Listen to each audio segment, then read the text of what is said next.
Welcome to the Scottish Highlands on the banks of the Loch Lomond. You join us for a special edition of the HOKA Highland Fling race, which this year is hosting the UK and Scottish Ultra Trail Championships. Solo and relay competitors are getting ready for the gruelling 53 miles along the West Highland Way from Milngavie to Tindrum. After yesterday's heavy snowfall, it's going to make the conditions underfoot even more challenging for what is a tough race. For the elite competitors, this is a key race in their racing calendar, with it being the British and Scottish Championships, and they will be gunning for a victory tomorrow morning. So join us as we're going to head down to the Kelvingrove Art Gallery Museum to interview and to get to know some of these elite competitors in a Q&A session and in some solo interviews.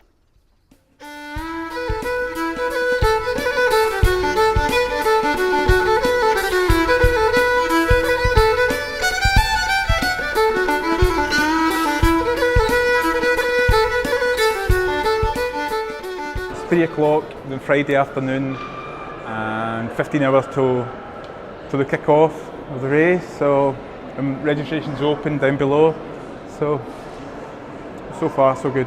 We're in the Kelvingrove Art Gallery Museum. We're having registration here, and later on we're having a question and answer session with quite a few of the elites who are coming, all the fast runners.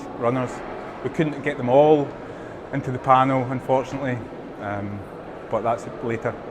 Yeah, feeling really ready, physically ready to race, mentally a bit nervous, but that's always the way before a race. But I've been training hard just for the Fling this year, so all my training's been focused around this, so definitely feel physically ready. I love the Fling. It was only the second ultra I did, I think. My first one, I think it was in 2011. It's my 5th year running it this year. I've had 1 year off. So it's really special to me because it was one of the first ultras I ever did. And I made so many mistakes in the first couple of years that I learned so much about ultra running and distance running through running the Fling. So I now know what not to do and what to do in an ultra, I think largely from this trail race. So it's quite special to me, and a lot of my friends are running and we run every year, and it's just such an amazing community. And it's just, in terms of the race organisation, the whole atmosphere, it's just one of the most special, I think, in Scotland and the UK, just because of the way John organises it. He's an absolute superstar and makes it so special for everyone. So, yeah, I think the most difficult part for me is always the start, and because the first 10 miles-ish is quite flat and runnable. There's a danger of going off too fast, which I've done in previous years, so that's definitely my least favourite, because I know it's probably the part where I can go most wrong by going too fast. But my favourite, I think I try and look forward to the hilly sections, just because I try and tell myself and trick my mind into thinking that it's a nice break from running, and you can either run really slowly or hike the hills, and it's an opportunity to take on food. So like Honick Hill I look forward to, and I try and look forward to the Lochside section for its difficulty, because you get to slow down the pace a little bit, and you have to, there's no way around it. And then the third section I really look forward to is the roller coaster hill section in the Craneladdock Hills. So when you go into the forest, it's really nice just to be undercover again, because the rest of the trail is quite exposed. So it's actually nice to run through the woods, and it's a lovely single track trail, even though it's quite hilly. You can look forward to the downhill at the end, and then you're just about at the finish, a couple of miles to go. Cool. It will be both the furthest I've ever run and the furthest I've ever raced.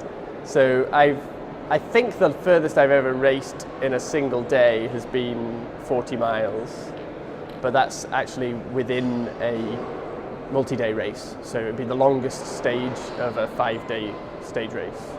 Well, for me, actually, I sort of feel like I'm in a bit of a transition phase of my career. So over the next 36, 48 months, I'm really looking towards doing some really much longer things. And first and foremost, I'm a man of the mountains, and my upbringing is in traditional fell running, hill running, and that's what I like doing. And ultimately, I'd like to do some long distance mountain challenges. So this is kind of a stepping stone on the way towards that for me, to sort of get myself comfortable with the distance in the first place, and then hopefully beyond the Highland Fling, I'll be looking to making my 53-mile runs a little bit hillier, and maybe making them a little bit longer as well. Definitely looking forward to the finish. I'm looking forward to just getting out there and seeing how it feels, to be honest. It's a really good route. It's like I say, because it's so close to home, it's something that's special to me. And I'm really interested in finding out how my body does respond to running 53 miles. You know, I know I can get most of the way there, because I've done it in training, I've done it in races before. I know I could run for 7.5 hours without stopping, because I did that in the Glencoe Skyline last summer. But that was quite a lot shorter than this. So I guess a lot of it for me is about experiencing the race. There are certain parts of the course that I will look forward to particularly. I'll enjoy going over Conic Hill. I'll enjoy the section beyond Inversnaid along the Loch Lomond, where it gets quite uppy downy, and I'll definitely enjoy the finish, I hope. And it's a fast race. I know it feels a bit, people look at it and say like, oh, what? It's fast, it's runnable.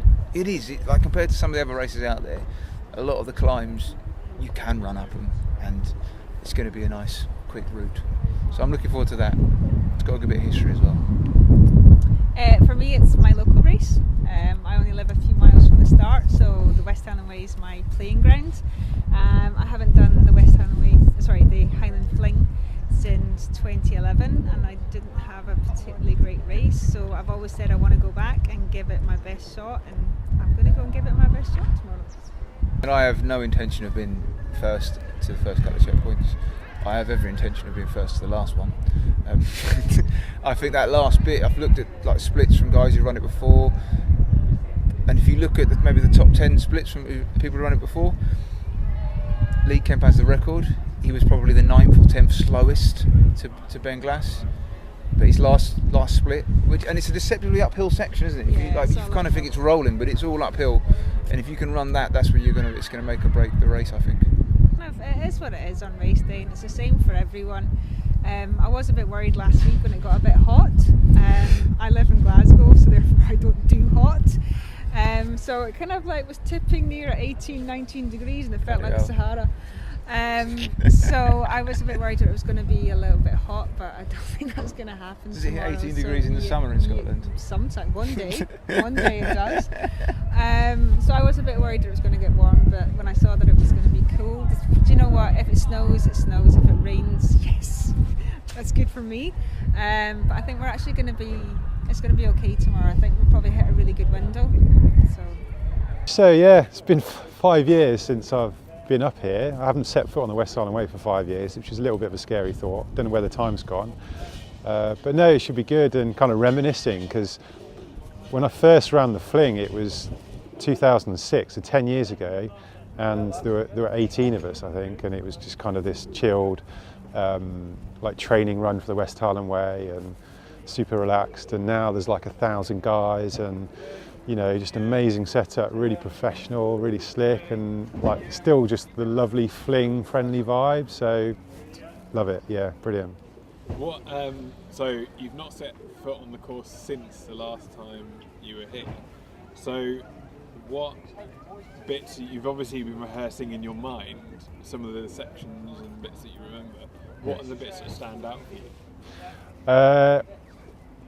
Yeah, I mean the section from Inversnaid, like north, is always like pretty tricky, and it tends to be like the break in the race. It'll be really fast up till then, it'll slow everyone down quite a bit, but like thereafter you need to sort of be able to smash it back up and get the pace going again, and there's still loads of runnable trail like in the top one, the last few sections. And I think also you look at like previous races and how they've panned out. Like there will be a leader through to like Ben Glass and Derry Darroch, and then there's a switch, and then there's usually just like a 2 or 3 minute gap between 1 and 2, and like Ricky seemed to get a bit unstuck like one year, and I think a similar thing happened whether it was last year or the year before. So yeah, just trying to play out a smart race and just save some gas for the last section or two, but it'll be hard because everyone will be trying to smash it up early on, no doubt. Yeah, lots of kind of fairly nervy, like it's quite tense really, I suppose, because like everyone's just tapered and like bursting full of energy and just like excited and raring to go really. It's the usual kind of pre-race vibe, but also the usual kind of fling atmosphere of just like loads of friendly faces and lovely atmosphere really. So it's nice to be back amongst it, and yeah, just looking forward to getting going really. I bet you can't wait to get started now. I know, yeah, just get on that start line. And 6 o'clock start though, it used to be 7, like, anyway, it'll be good. As Friday draws to a close, competitors will try and get some rest tonight before a demanding day on the trail. For the elite athletes and those watching this fling race, the big question is, will Lee Kemp's and Lucy Colhegan's course record be broken along the West Highland Way from Milngavie to Tindrum? You can follow the HOKA Highland Fling race as it unfolds tomorrow on Twitter and Facebook. Make sure you watch the daily video update as well. Thank you for watching, and don't forget to tune in tomorrow for what promises to be an exciting and thrilling race as people battle along the West Highland Way of the HOKA Highland Fling race.